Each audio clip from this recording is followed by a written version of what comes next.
అప్పటి నుండి ఐటీ అధికారులు సిట్ సమాచారంతో ఈసీఐఆర్ నమోదు చేసింది. అయితే ఆస్తులకు సంబంధించి సమన్లు పంపించిన నయీం కుటుంబ సభ్యులు ఎవరూ స్పందించడం లేదు. మరోవైపు కోట్ల రూపాయల విలువైన ఆస్తులకు సంబంధించి ఐటీ రిటర్న్స్ కూడా ఫైల్ చేయలేదు.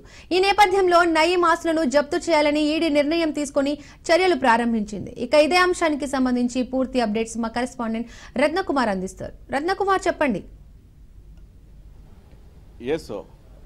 గ్యాంగ్స్టర్ నయీం కుటుంబ సభ్యులు వాళ్ళ పేర్ల మీద రిజిస్టర్ చేయబడినటువంటి అక్రమాస్తులను జల్సాలు చేస్తూ కనీసం ఐటీ రిటర్న్స్ కూడా కట్టకుండా ఒకవైపున ఐటీ అధికారులు ఎన్నిసార్లు లెటర్లు పంపించినా సరే నోటీసులకు కూడా స్పందించకపోవడంతో రెండింటికి సంబంధించి ఇప్పుడు ఈడీ రంగంలోకి దిగి వీటి మీద చర్యలు తీసుకునేందుకు సిద్ధమైనటువంటి పరిస్థితి.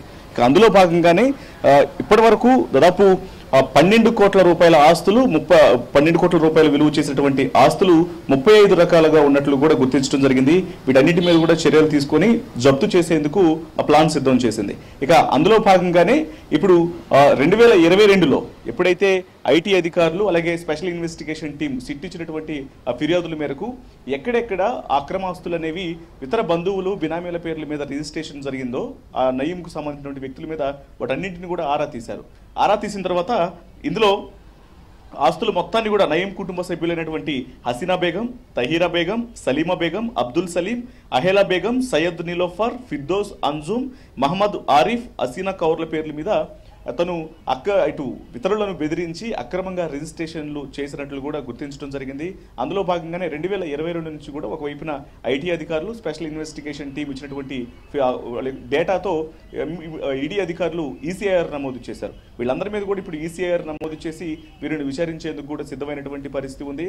ఇక ఇందులో ముఖ్యంగా ఎవరైతే బినామీ యాక్ట్ కింద హసీనా బేగం పేరు మార్చి ఆస్తులు హసీనా బేగం పేరు మీద చేసినటువంటి ఆస్తులు మొత్తాన్ని కూడా జప్తు చేయబోతున్నారు ఈడీ అధికారులు. మరోవైపున ఇందులోనే వరుస కంప్లైంట్లు అనేవి కూడా ఉన్నాయి. ఇట్లా అక్రమాస్తులు తమ నుంచి అక్రమంగా రిజిస్ట్రేషన్లు చేయించి ఇప్పుడు వీటన్నిటిని కూడా అనుభవిస్తున్నటువంటి విషయానికి సంబంధించి కూడా భువనగిరిలో ఉన్నటువంటి Christian gospel mission secretary Prabhakar ఒక ఫిర్యాదుని ఇవ్వడం జరిగింది నయీం పైన. ఆ ఫిర్యాదును కూడా తీసుకున్న తర్వాత ఈడీ అధికారులు రంగం సిద్ధం చేసి వీటన్నిటిని కూడా విచారణ చేశారు. ఇప్పటికే ఒకవైపున పోలీసుల కేసులు అనేవి కొనసాగుతున్నాయి. ఐటీ అధికారుల నుంచి నోటీసులు వెళ్ళాయి. అలాగే స్పెషల్ ఇన్వెస్టిగేషన్ టీం దగ్గర ఉన్నటువంటి ఇన్ఫర్మేషన్ కూడా బేస్ చేసుకుని ఎవరెవరైతే ఆ సమయంలో నయీం తను అటు రౌడీ షీటర్గా తను అందరినీ అటు భయభ్రాంతులకు గురి చేస్తూ ల్యాండ్ భూమాఫియాను రెచ్చిపోయినటువంటి సందర్భంలో ఉన్నాయో ఆ సందర్భంలో ఆస్తుల మొత్తాన్ని కూడా తన కుటుంబ సభ్యుల పేర్ల మీద ఇతరుల నుంచి అక్రమంగా రిజిస్ట్రేషన్లు చేసినటువంటి వ్యవహారం ఆ మధ్యకాలంలో కలకలం సృష్టించింది. వీటన్నిటి మీద కూడా